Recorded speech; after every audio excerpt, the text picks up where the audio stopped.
Hello out there. This is Old Buck Dave again, coming to you from Old Buck City, I guess. Who's there's a jovial person with me, and that person is that called. would be Old Buck Dale over here. How you doing? How you doing, David? How you doing? I'm doing well. I'm doing well. Good. Yeah. So everybody's good today. We're good. We're good. Nothing. A few stories, but nothing to complain about. Good. Well, nobody cares about those stories. Yeah. But you know what people should care about? What? This is a special podcast episode for us because Special occasion. it is a special occasion, folks. This is our 1-year anniversary.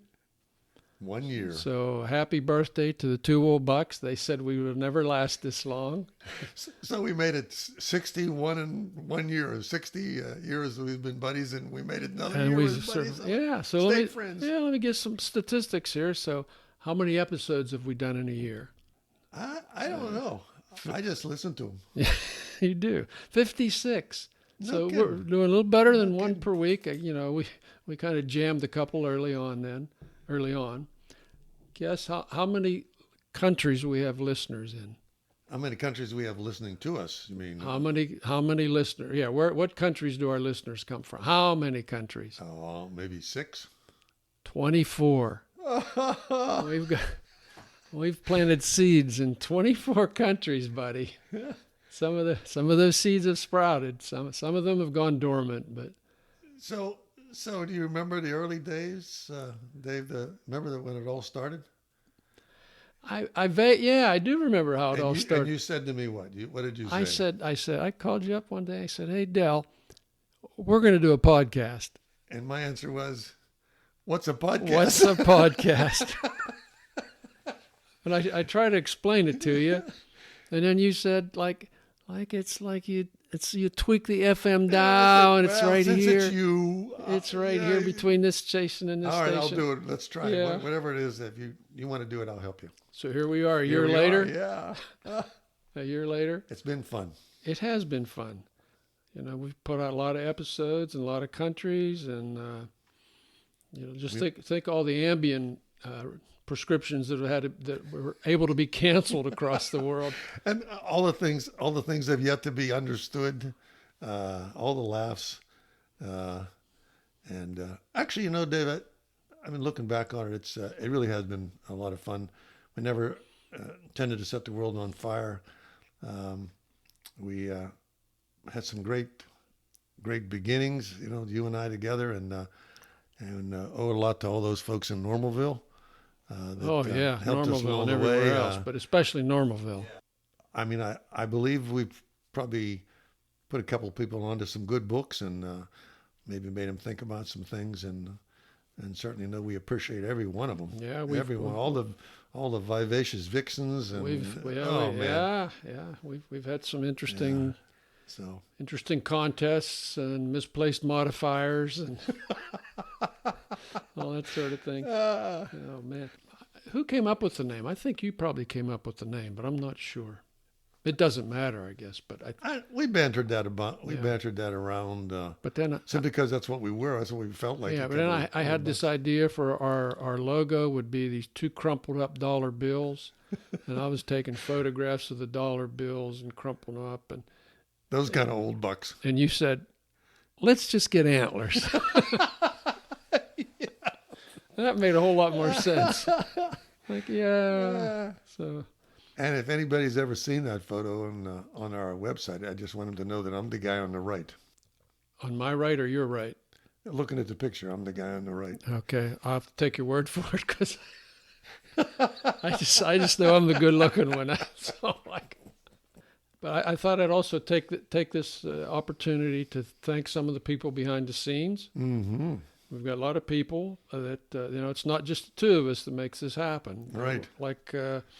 Like This American Life and all the other podcasts. We've got a big staff behind us, and I'd like to recognize some of those people.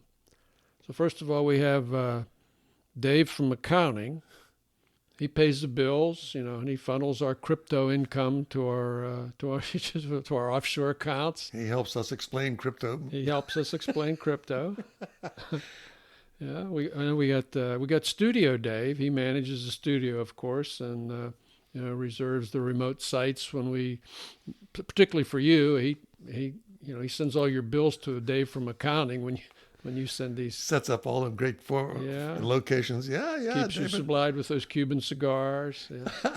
That's all part of his job. And then we've got Marketing Dave. That's right. He sells the advertising. He's been a little bit slacker there. He hasn't been doing too much ad work. We've been plugging lately. Products and never getting a dime out of them. He's looking for ways to get that listenership up into double digits maybe. And what about our guy Editing Dave? There's Editing Dave. He does a remarkable job. Unbelievable. Of making this stuff legible. Editing Dave. He's Audio Engineer Dave. He and Editing Dave work hand in hand. They've got tough jobs, man. Oh man.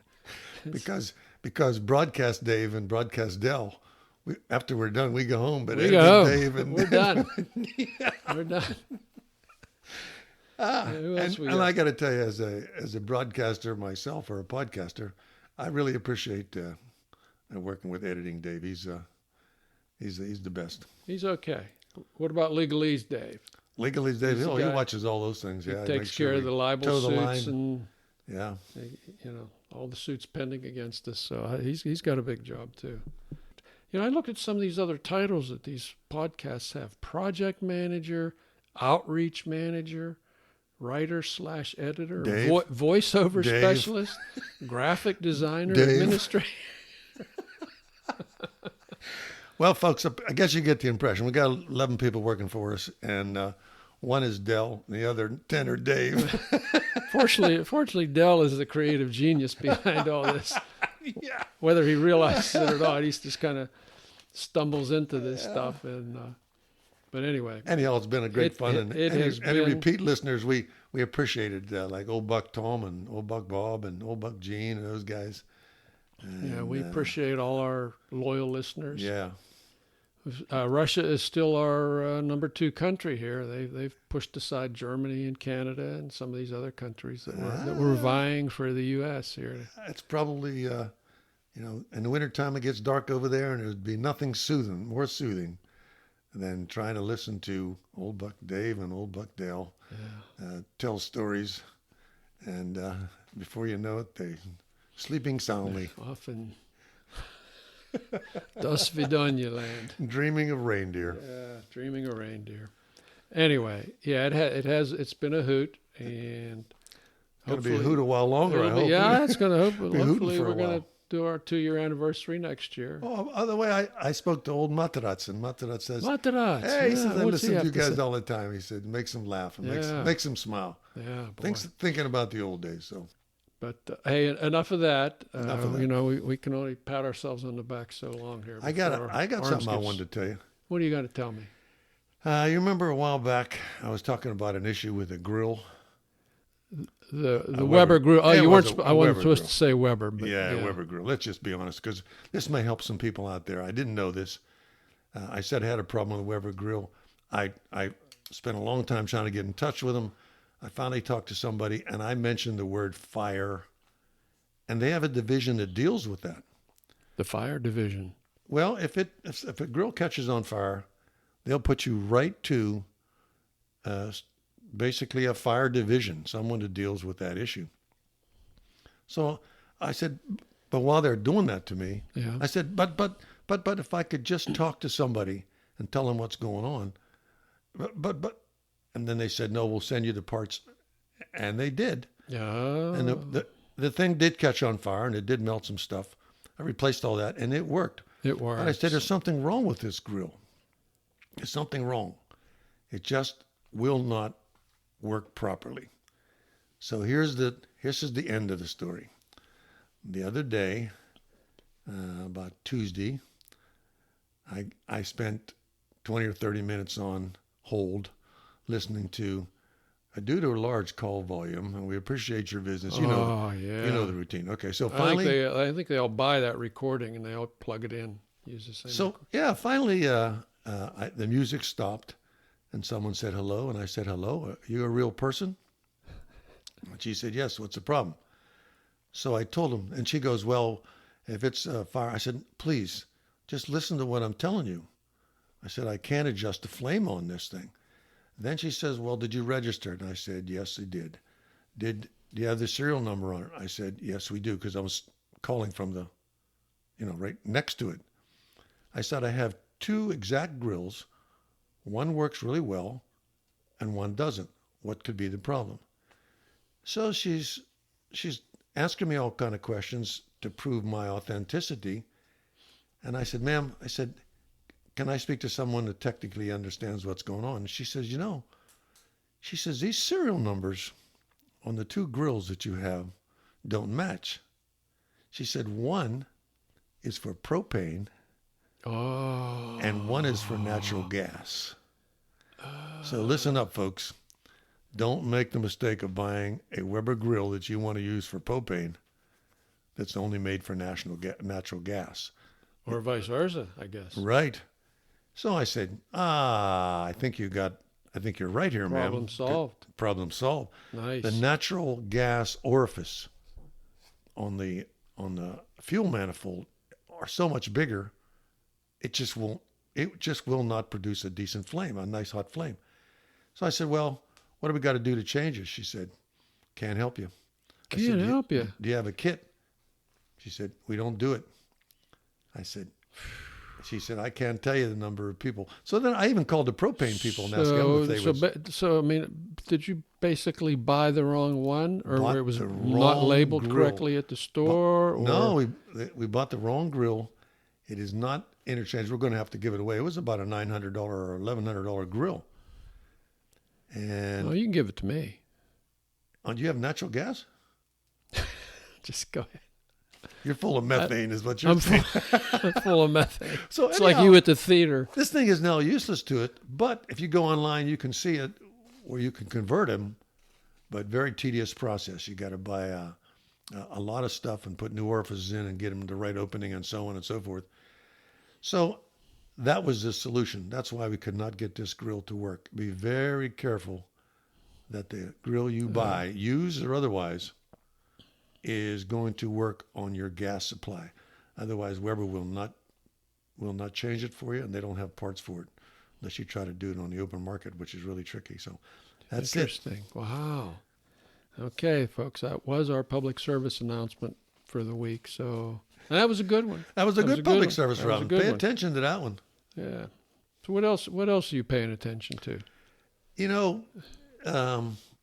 Somebody asked me the other day, they said, what is the difference between a stream, a creek, and a brook? And I said, in my mind, those are all very similar. And how about yourself? I mean, somebody actually asked you river. This? Somebody, okay. I'd use them interchangeably. So it's like the width of the stream or the flow or where it's at. Because it's not like a canal, it's not like a ditch, it's not like, stuff like that. So I ran across the word, anyhow, I spelled it for you earlier. How do you pronounce it? Can you pronounce it? You spelled it right. That was the amazing right. How do you pronounce it? Phytotelma. A phytotelma. Phytotelma. Plural phytotelmata. I just learned this like 5 minutes ago, folks, right before we started. Okay, well, it's not something you use very often. He actually spelled it right, and I looked it up, and I said, damn, he spelled it right. It's spelled Phytotelma.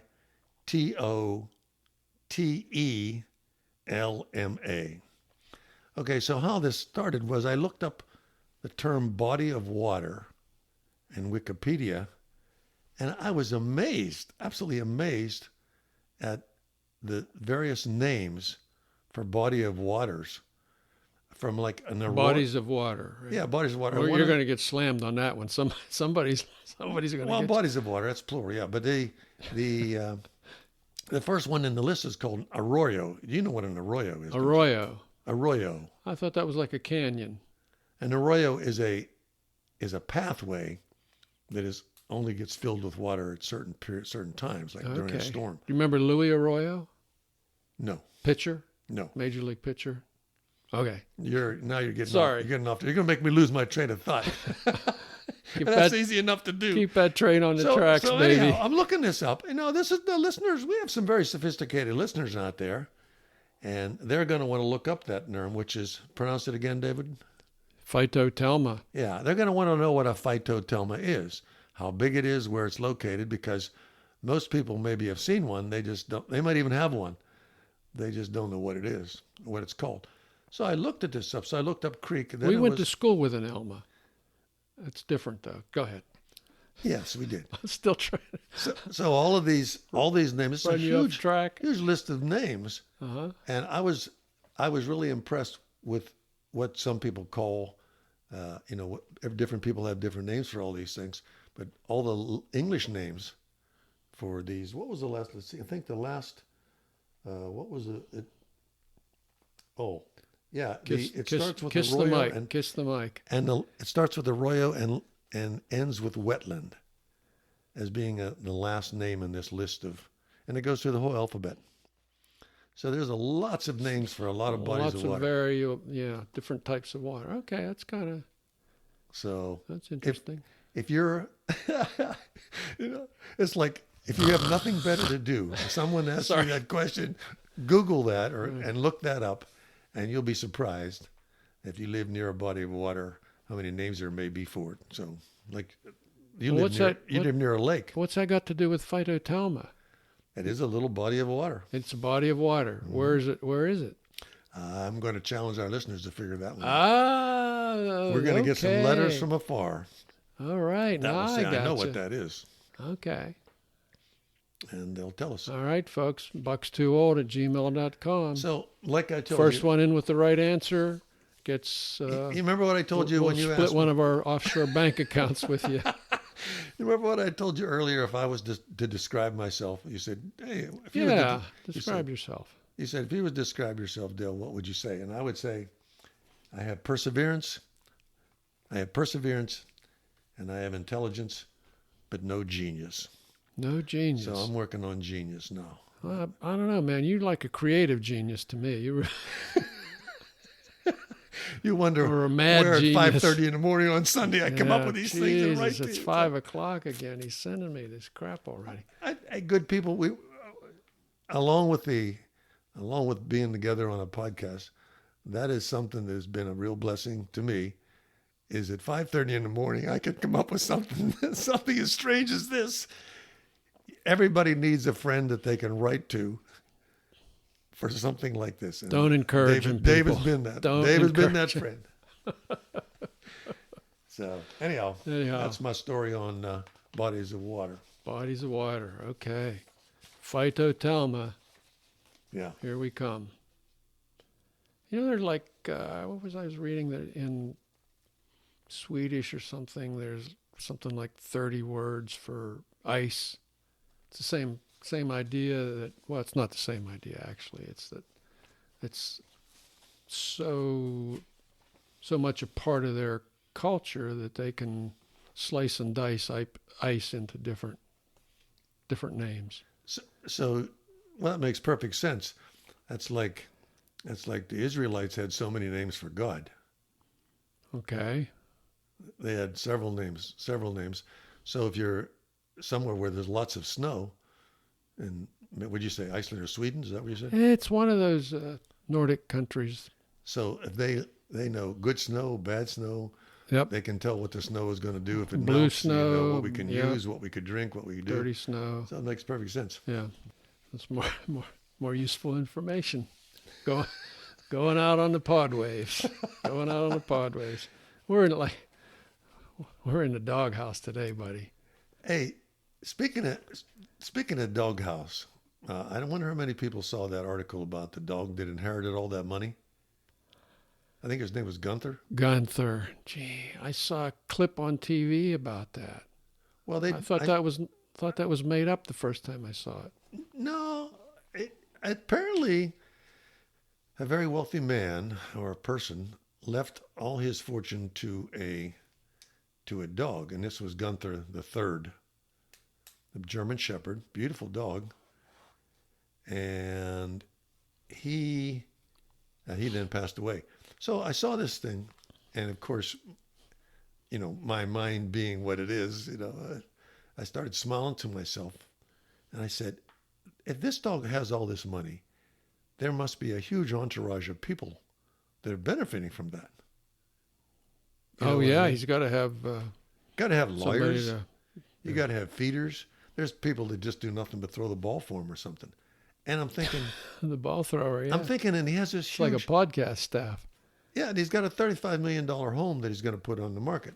So did the dog make that decision? I was going to say, does the dog know that? So I kept thinking about that. I said, I wonder if anybody would follow the money on this. How would that work? You're going to the pound, Gunther. We got it. Maybe there's some stipulation say that you can't do this, but after so many years, this would he would obviously reach his lifespan or something. Maybe it was a setup to let him live comfortably for the number of dog years that are available to him. But clearly somebody that had more time and money. Well, what if, Dave? What if I'm afraid. What if you met old Gunther and you said, how about you and I getting married? He's looking pretty good, Gunther. And then all of a sudden, like if you said, "Oh man, yeah, this is my spouse." My spouse is really a dog. That'd be a compliment. I'm now entitled to half of a $35 million estate. Oh my gosh, you could buy as many Weber grills as you want. But I'm laughing to myself that it's possible to do that. I'm picturing this now. You and Gunther. Yeah, me and Gunther. No. Hi, are you going to be down on all fours with Gunther to just kind of be part of his world? So Gunther's a guy. I wouldn't even have to chase the ball. We could pay people to do that stuff. Yeah. I would convince Gunther he didn't need all those people around to do that. Just throw the ball out in the yard and leave it there with the rest of the tennis balls, But I thought about that. How could somebody set this up? That has got to be an hilarious financial, this could be a sitcom, mathematical nightmare, or so clever. So many people are making money off of this that, it's like, boy, what a clever thing to do is leave it all to your dog and then let your children inherit it when they get to be 40 or something. Let's put this on the record so CBS doesn't steal it from us again. This is our idea. This is Dell's idea. Dell of Two Old Bucks podcast. Any sitcom royalties come our way, his way anyway. Hey, I want to do a plug. A plug for the competition here. Okay. All right.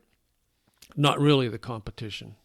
We're kind of in a class of our own, but it's a podcast that's fast become my favorite podcast to listen to besides Two Old Bucks, and it's called Pivot. All right. Pivot. That sounds familiar. Okay. The two people on the podcast are Kara Swisher and Scott Galloway. And each of them also has another podcast on their own. She has one that she does by herself called Sway, and he has one he does on his own called Prof G Pod. All right, now Swisher's, she's a very well-known Silicon Valley journalist. Okay, she's been studying Silicon Valley forever. She's writes great articles, great stories. Mark Zuckerberg is afraid of her, buddy. Believe me, he's as they say, he sweats in his hoodie when she comes around. And as far as Galloway, he's professor of marketing at NYU. He's had several startup. This is a graduate course. He teaches in graduate school there, and he's had several startups. He's kind of a marketing wizard. He studies companies and trends and. But the Pivot podcast spends a lot of time looking at Silicon Valley and you find that interesting? I think it's really interesting because I'm finding somebody who thinks that this Facebook and Google and all this stuff is what I've been thinking about it for a long time, and it's.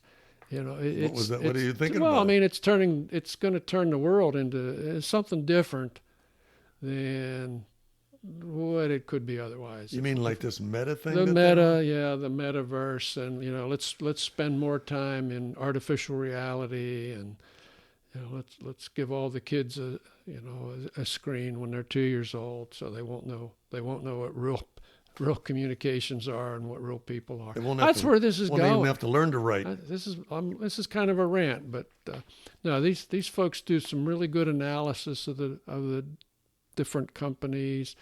Galloway made a crack about Elon Musk. Elon Musk my buddy. went on Twitter saying, I've got X billion dollars worth of stock. Should I sell it? All right, and he let his Twitter people vote on whether he should sell it or not. Well, the guy points out he's going to sell it. Okay, the option expires at the end of the year. He's going to sell it. This is just a little game he's playing. Musk tweets that this guy's a numbskull, so he says I'm a numbskull. Elon thinks I'm a numbskull, so that's good enough for me.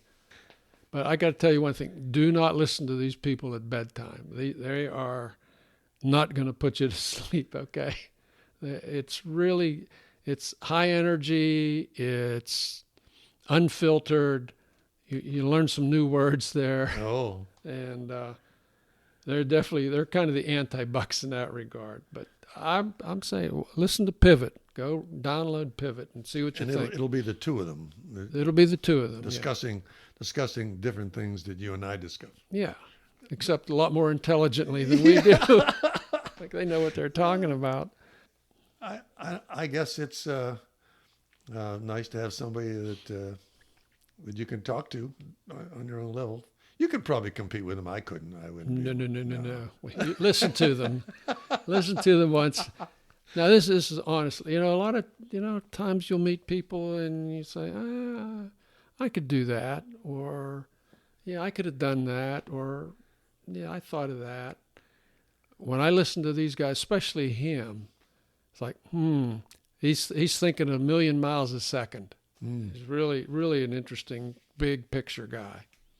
They're both really interesting, at least for me anyway. So listen to them, folks. Tell us what you think. buckstoold@gmail.com. That's us. Well, we do elicit, or we encourage people to ask us questions.